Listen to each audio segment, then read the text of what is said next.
Welcome to Sharma ji की कहानियाँ। हमारी आज की कहानी है सास की सेवा। बम्बई से आए इस पत्र ने मेरा दिमाग खराब कर दिया है।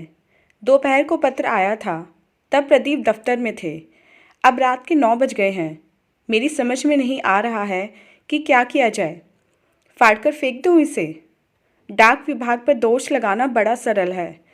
बाद में कभी प्रदीप या उनकी माँ ने इस विषय को उठाया तो मैं कह दूंगी कि वह पत्र मुझे कभी मिला ही नहीं।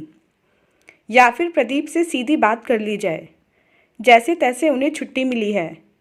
छुट्टी यात्रा भत्ता लेकर वह दक्षिण भारत की यात्रा पर जा रहे हैं।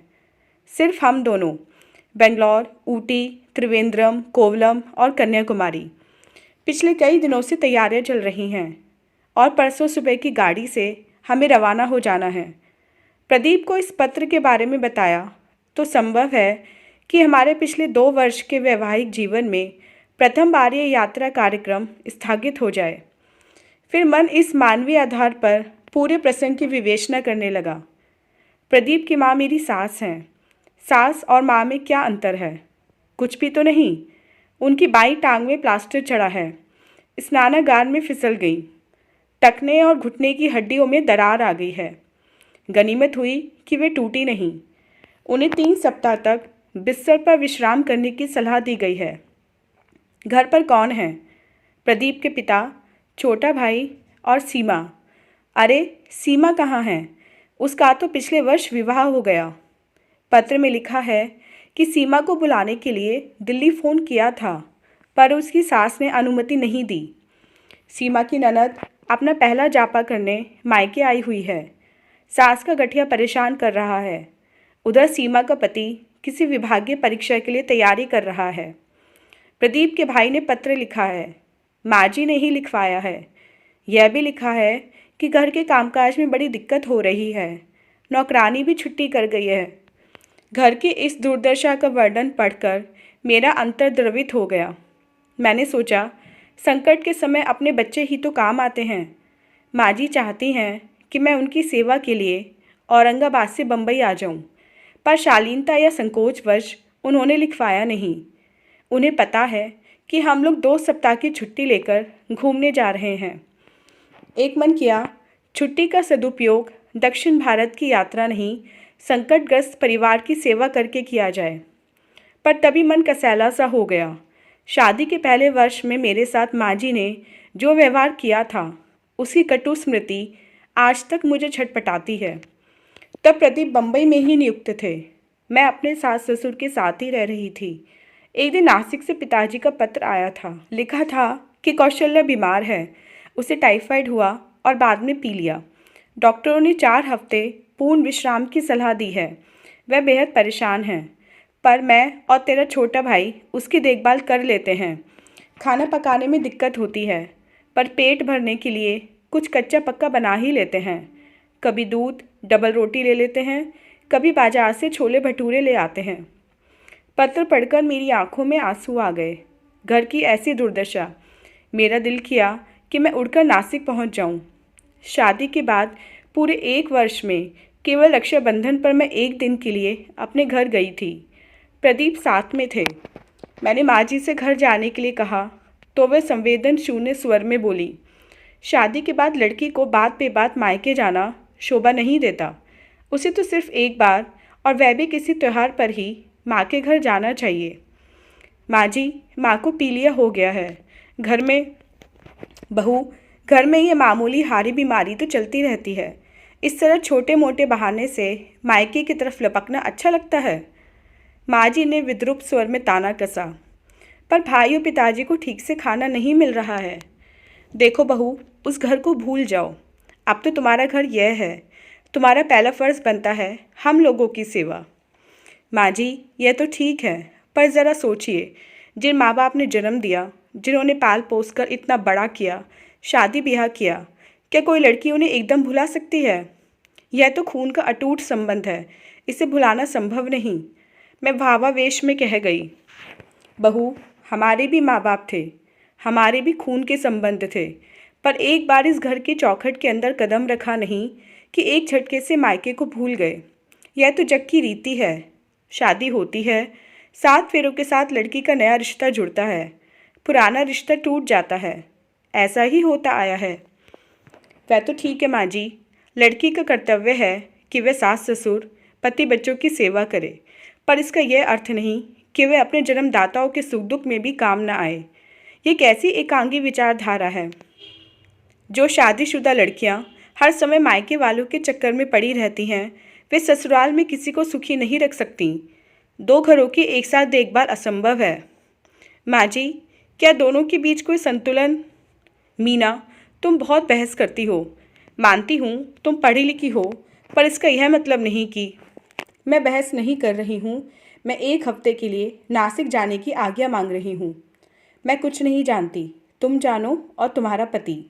माँ जी का उखड़ा स्वर, फूला मुंह और मटकती हुई गर्दन क्या मेरी प्रार्थना की अस्वीकृति के साक्षी नहीं थे?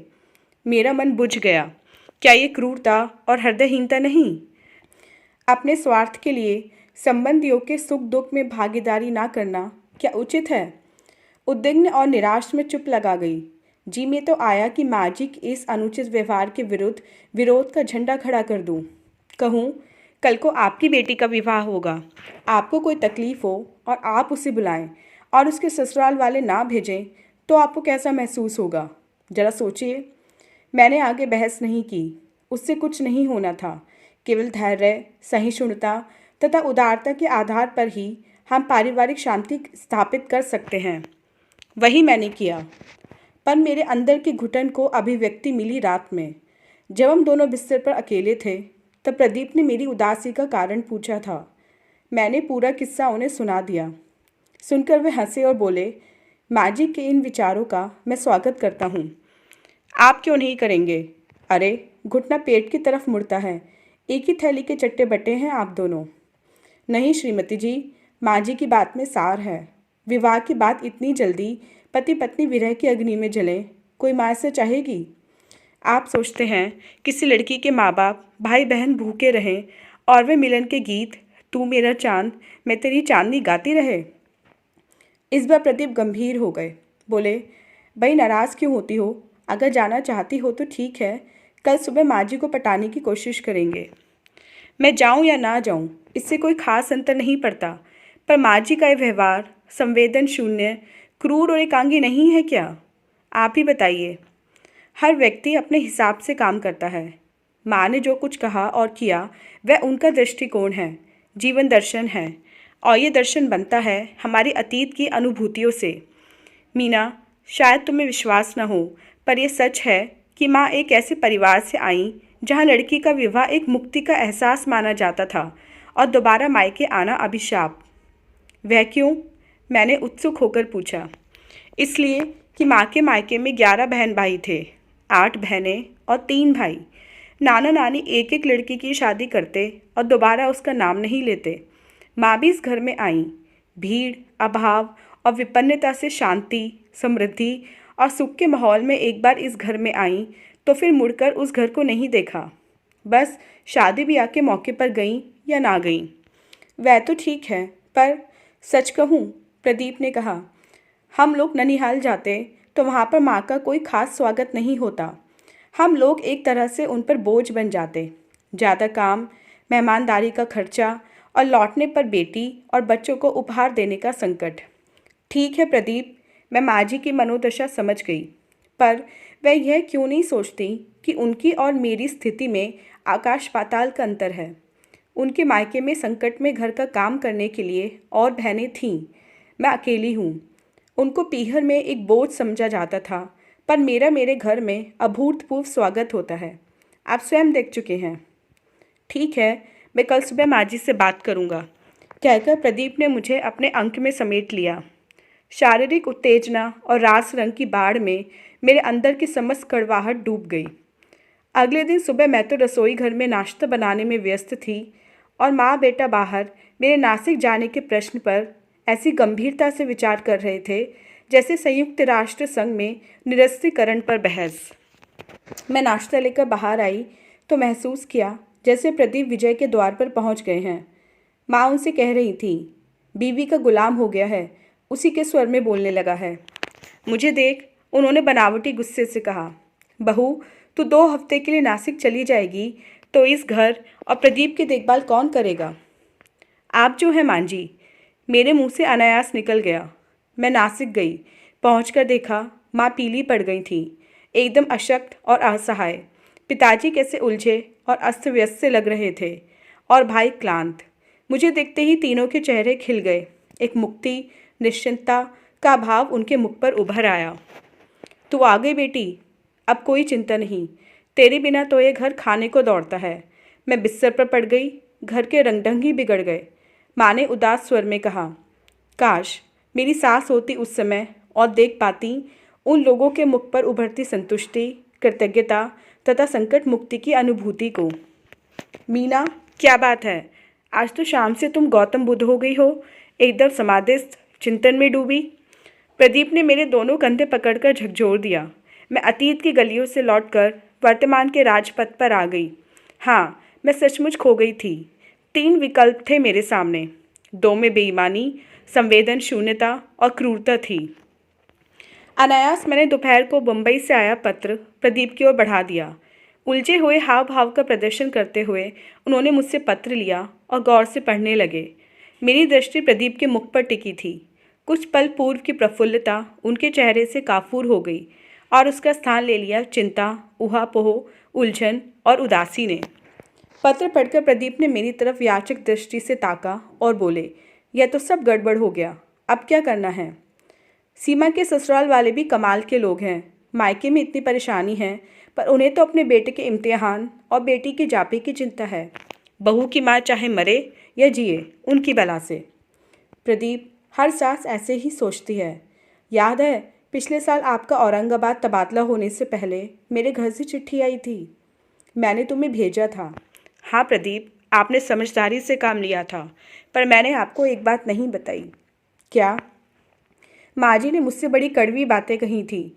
उन्होंने कहा था कि जो लड़कियां बात बेबात मायके दौड़ती हैं, उनका अपना घर कभी सुखी नहीं रह सकता। लड़की की माँ बेटी की समस्याओं के लिए ससुराल वालों की आलोचना करती है, लड़की को भड़काती है, ससुराल वालों के प्रति उनके मन में वितृष्णा उत्पन्न करती है। फल यह होता है कि लड़की अपने घर जाकर स्थापित नहीं हो पाती। मीना, उसको छोड़ो, अब बताओ क्या करना है? प्रदीप ने पूछा। करना क्या है? हमें कल सुबह ही मुंबई रवाना होना है। और छुट्टी का क्या होगा?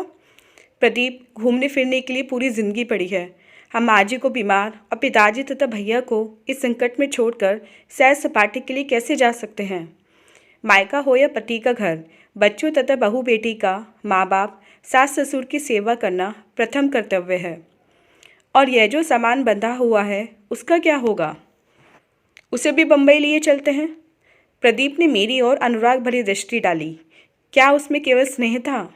नहीं, उसमें प्रशंसा, गर्व, खुशी और संतोष सबका संगम था। अगले दिन दोपहर बाद करीब 3:30 बजे हम लोग बम्बई पहुंच गए। अचानक बिना किसी पूर्व सूचना के हमें आया देखकर माँ, पिताजी और छोटे भैया के चेहरों पर सूर्योदय के बाद की सी चमक आ गई। वे कितने खुश, मुग्ध और चिंता रहित से लगने लगे थे। मैंने माँ जी की दशा देखी तो अपने निर्णय की बुद्धिमत्ता का विचार आत्मतुष्टि उत्पन्न कर गया। वास्तव में वे काफ़ी तकलीफ में थीं। साथ ही घर पूरी तरह से अस्त व्यस्त हो चुका था। बहू आ गई, अब कोई चिंता नहीं।